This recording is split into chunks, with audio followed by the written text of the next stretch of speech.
Choi Minji needed one lucky break in Seoul. The apartment promised no deposit, no guarantor, and 30 days free. On the 30th night, the elevator skipped basement 1 and took her somewhere the building did not list. Use headphones if you can, and keep the volume comfortable. My Seoul apartment had a free 30-day trial. On day 30, I found out why. On my 30th night in the apartment, the elevator skipped basement 1. I was carrying a laundry basket, my resident card, and the last clean blouse I owned for an interview I had practiced all week. The basket smelled like cheap detergent and damp cotton. The plastic card bent against my palm because I was holding it too tightly. The elevator accepted the card with a soft green beep. The button for basement 1 lit up. The doors closed. Then the light for basement 1 went dark, and a second white rectangle glowed beneath it where no button had ever been. 30 days earlier, I would have called that impossible. 30 days earlier, I was still trying to believe I was lucky. I lost my job before my probation period ended. They said budget changes, restructuring, nothing personal. They gave me coffee I had not asked for and a final pay date too far away to help with rent. I walked out with my employee card already disabled and the taste of old coffee drying on my tongue. My family thought the job was going well. Most of my friends thought I was too busy to answer messages. Only Yuna knew enough to ask if I had eaten. Seoul is beautiful when you have somewhere to sleep. When you do not, every clean window becomes a price tag. Jonsei was impossible for me. Wolsei still meant a deposit I did not have. The cheapest backup I could afford was a goshiwon. With a bed so narrow I would have had to fold my interview clothes over my knees. I found the listing at a study cafe after midnight. Under a fluorescent light that made my hands look gray. Furnished 1 room. Near subway, no deposit. No guarantor, first 30 days free. Decide after the trial. The photos showed a spotless little officidel room with a desk, bed, washing machine, a tiny kitchen, and sunlight on the floor. The reviews were all 5 stars. Easy move in. Quiet tenants. No problems. Clean management. The same phrases appeared again and again, but desperation can make repetition sound like proof. Yuna did not even wait for me to finish explaining. If a place in Seoul is free, Minji, you are not the tenant. You are the product. I laughed because I wanted her to be joking. She did not laugh back. The building stood behind a row of restaurants, too clean for the alley around it. The lobby smelled like lemon cleaner over new plastic. No broker met me. No manager asked many questions. A tablet on the desk said trial residents could complete final confirmation after 30 days. My resident card was waiting in an envelope with my full name printed on it, Choi Minji.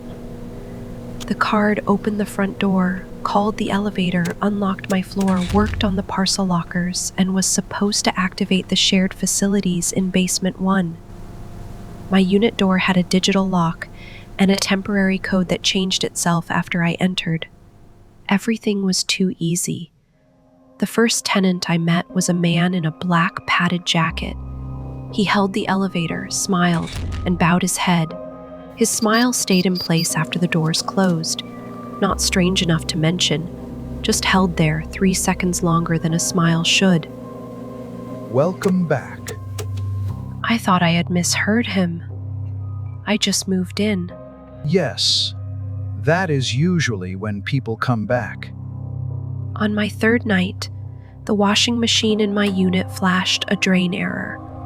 I knelt on the cold tile and checked the filter with my phone flashlight, but there was nothing inside except a smell of wet dust. The next morning, a management notice appeared on the lobby screen. Trial residents with unit washer issues may use the basement 1 laundry before move out or lease confirmation. Please scan resident card. I should have noticed how specific that was. By day 6, I knew the tenants were watching me, not staring. That would have been easier. They looked away at exactly the moment a polite person should look away. I would pass 2 women near the parcel lockers. They would smile. I would step into the elevator. Just before the doors closed, I would glance back and catch both of them looking directly at me. Then both faces would turn away together, as if someone had counted for them. That evening, an old woman from Unit 803 stood beside me while I waited for the elevator. She watched my hand instead of my face. Left hand on the rail when the floor is wet.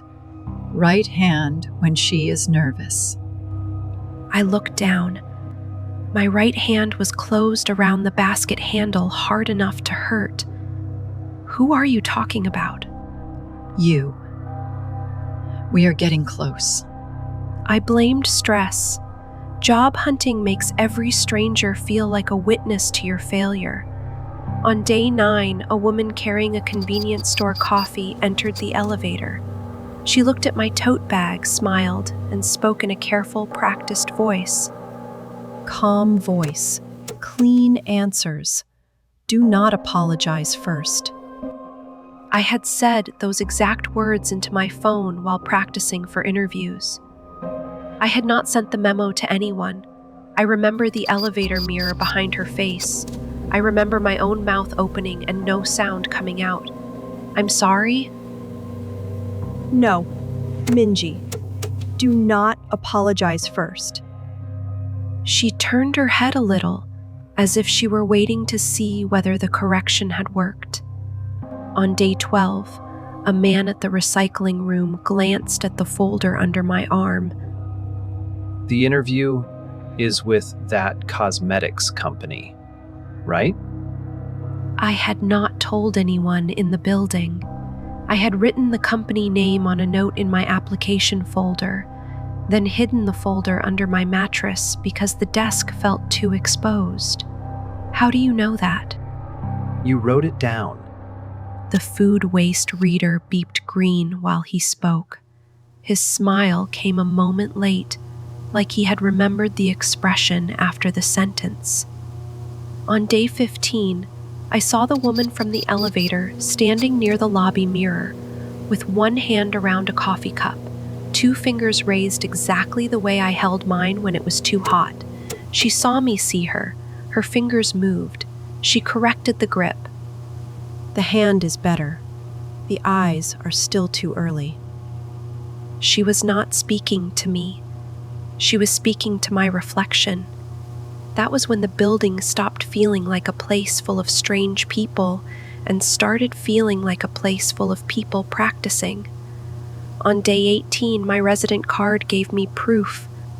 The resident app showed an access log from 2:17 in the morning. Food waste reader, basement 1. 38 grams. I had been asleep. I knew because I had fallen asleep with my phone in my hand and woke up with the battery dead against my cheek. I took a screenshot and sent it to Yuna. Dots. Leave. That was all she wrote. I went down to basement 1 after sunrise to prove to myself it was nothing. The laundry room was locked. The food waste bins were clean and silver, lined up beside the recycling area like appliances in a showroom. When I scanned my card, the reader flashed red. I scanned it again. Red. Then the tenant in the padded jacket came in, carrying a white plastic bag. He did not scan anything. The reader turned green before his hand reached it. It recognizes residence in stages. What does? Card first. Habits second. Doors last. The reader flashed green again, though no one touched it. When the door opens before you ask, it has nearly finished deciding. That was the first time I wondered if my card was not failing. Maybe it was being compared against something else. I packed that night. Then I unpacked. My interview was in 12 days. My final pay had not arrived. Every other room required money I did not have, and the Goshiwan I checked online had no window. I told myself an app error was not enough reason to give up the only clean address I had. Fear is easier to ignore when the bill for listening to it is immediate. After day 21, the building began moving before I did. The elevator doors opened before I pressed the button. A tenant stepped aside before I chose left or right. The parcel locker beside me lit green before I typed the code for a delivery I had not picked up. The hallway air always felt occupied a second before anyone appeared, like the building had sent someone there to rehearse the angle. On day 24, I saw a woman crossing the lobby with my interview blouse. Not the same blouse, almost. White, soft collar, one loose thread near the cuff. She carried a navy tote like mine. Her hair was clipped back the way I wore mine when I wanted to look older than I felt. She did not look at me directly. She watched my reflection in the elevator doors. The blouse helps. She looks more employable in white. Who does? The one that will pass. I understood Yuna's warning then, but not completely. If it was free, I was the product. I just did not understand what they were manufacturing yet. By day 27, the tenants stopped pretending. In the lobby mirror, every visible face turned toward me. The man in the padded jacket, the woman with the coffee, the old woman from 803, 2 residents near the mailboxes, even the security guard behind the desk whose eyes lifted from a blank monitor. Their smiles were not friendly anymore. They were training smiles, customer service smiles, smiles that had learned the shape of welcome without learning why anyone would mean it. I tried to take the stairs that night. The stairwell smelled like rubber mats and old rainwater. The door to the lobby would not open from inside. Through the small square of safety glass, I saw 3 tenants waiting by the elevator with their hands folded in front of them. The speaker above the stairwell door clicked. The elevator is safer for trial residents. I did not tell you I was a trial resident. Listen. All tenants begin as trial residents. They were not blocking me. That was the worst part. They were simply ready for whichever door I chose. On day 30, the washer failed again. The interview was the next morning. I had 1 blouse left, the real one, crumpled at the bottom of the basket. The machine filled, churned once, and stopped. Drain error. The same red letters. The same little tone, polite and final. A notice arrived on my phone before I touched the machine. Trial period ending. Please use basement 1 laundry facilities before lease confirmation. Scan resident card for access. I should have called Yuna. I should have thrown the blouse away. I should have walked into the rain with a wet shirt and no plan. Instead, I left my phone charging on the desk and took the basket and my resident card, because the next morning still existed, and I was still stupid enough to want a life after this. That is where the story caught up with the elevator. The second light glowed beneath basement 1. The elevator slowed so gently my stomach rose before my feet did. When the doors opened, there was no laundry room. Raw concrete ran under warm white lights. The corridor smelled like dust, wet fabric, and the inside of a new refrigerator. And metal doors lined both sides. Some stood open. Others had temporary name labels taped to them. I saw the woman with the coffee inside one room, sitting at a small table with 3 other versions of her. Calm voice, clean answers. Do not apologize first. No, Minji. Do not apologize first. One smiled too early. One smiled too late. One corrected the cup in her hand until 2 fingers rested exactly where mine did. Farther down, the old woman from 803 stood in front of 3 open doors. Inside each room, another old woman watched an empty handrail bolted to the wall.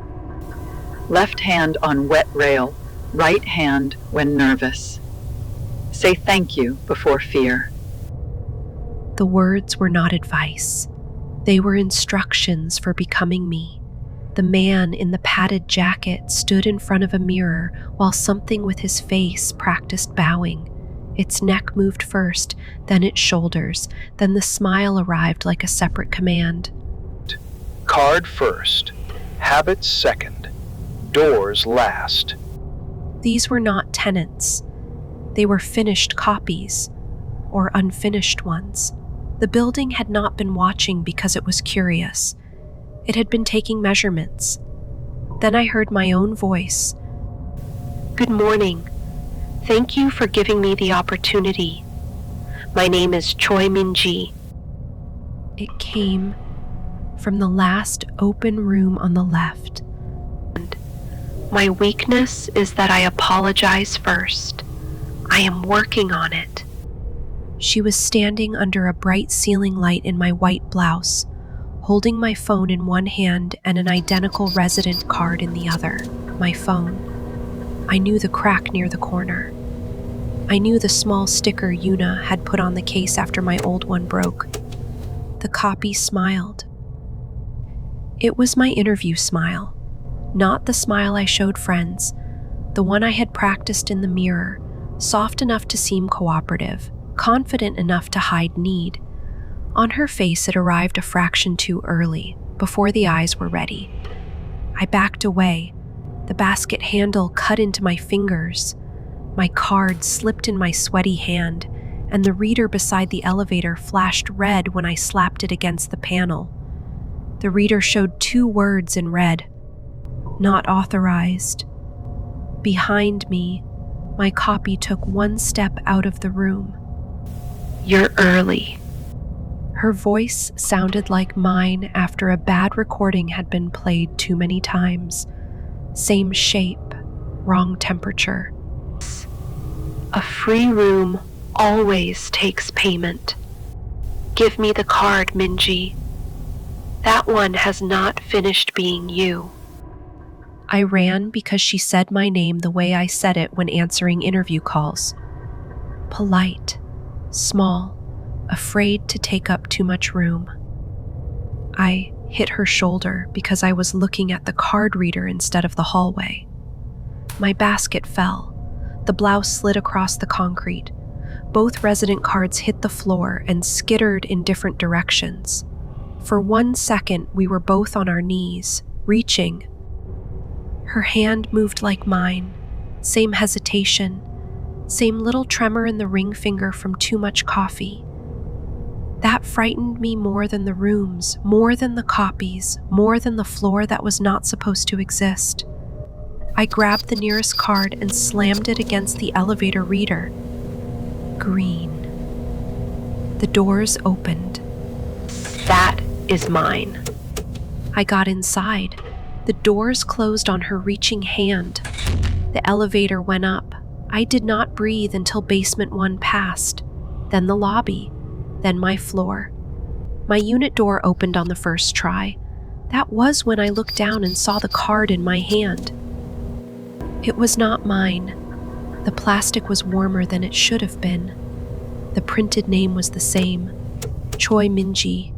The unit number was the same, but the back had a small silver mark my original card never had, a mark like a check beside a finished task. My phone was gone, so I borrowed my laptop to message Yuna. Before I could type, a building notification appeared on the screen through the resident portal I had never logged into from that device. Lease confirmation complete. Welcome back, Choi Minji. Not welcome home. Welcome back. I left before sunrise. I did not take the blouse. I did not take the phone. I took the duplicate card because every door opened for it, and because part of me was afraid that if I put it down, the building would know which Minji had made it upstairs. Yuna says I should cut it in half. I have tried. The plastic does not crack. The green reader light still reflects in it when I pass convenience stores, subway gates, apartment doors, anything with a sensor. Sometimes I think I escaped because I was faster. Most days, I think I escaped because the building did not care which one of us was real. It cared which card was authorized. They had not given me 30 days free. I had given them 30 days of me. If something is free, you are the product. I used to think that meant data. In that building, it meant skin. And if a place ever offers you 30 days free, no deposit, no guarantor, no questions, look at the resident card before you sign. If your name is already printed on it, leave before the building learns how you smile.